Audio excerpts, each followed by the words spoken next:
They promise to investigate, determine the cause, and prevent similar crashes in the future. But if the officials were brutally honest, they would say, of all the people in the world who died today from preventable causes, 0.5% were on this plane. We're determined to do everything possible to solve the problem that took the lives of the 0.5%. The problem is not just the plane crash, but the millions of preventable deaths. We don't read much about these deaths. The media covers what's new, and millions of people dying is nothing new. So it stays in the background where it's easy to ignore.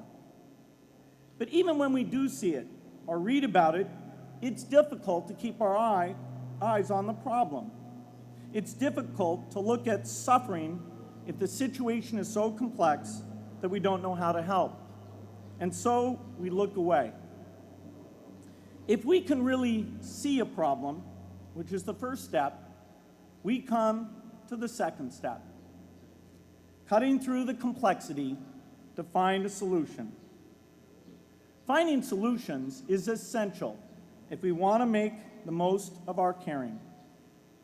If we have clear and proven answers anytime an organization or individual asks, how can I help? Then we can get action, and we can make sure that none of the caring in the world is wasted.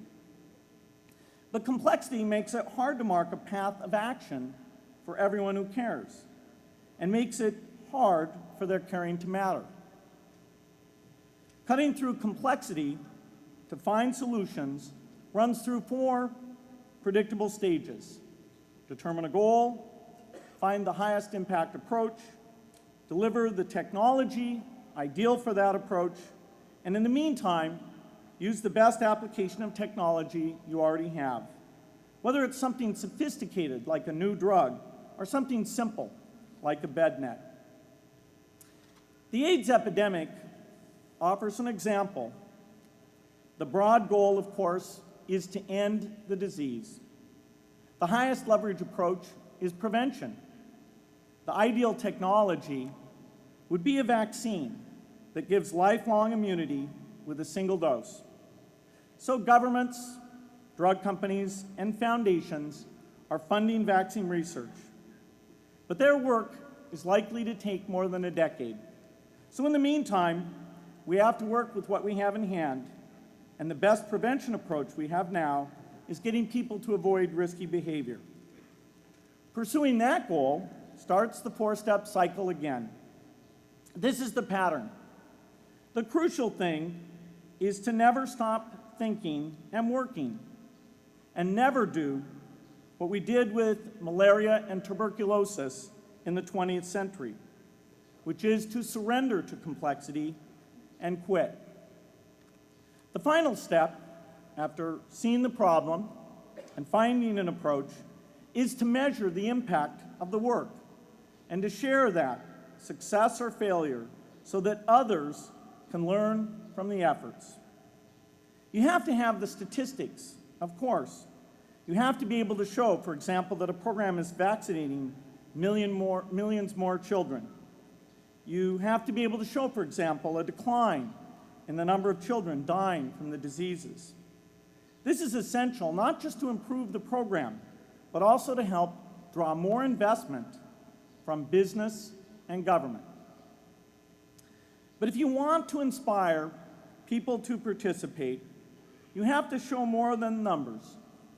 You have to convey the human impact of the work so people can feel what saving a life means to the families affected.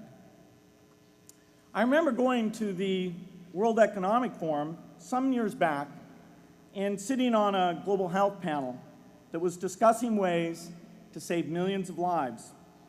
Millions. Think of the thrill if you could save just one person's life, then multiply that by millions. Yet, this was the most boring panel I've ever been on. Ever. So boring, even I couldn't stand it. What made that experience especially striking was that I had just come from an event where we were introducing version 13 of some piece of software, and we had people jumping and shouting with excitement. I love getting people excited about software, but why can't we generate even more excitement for saving lives? You can't get people excited unless you can help them see and feel the impact.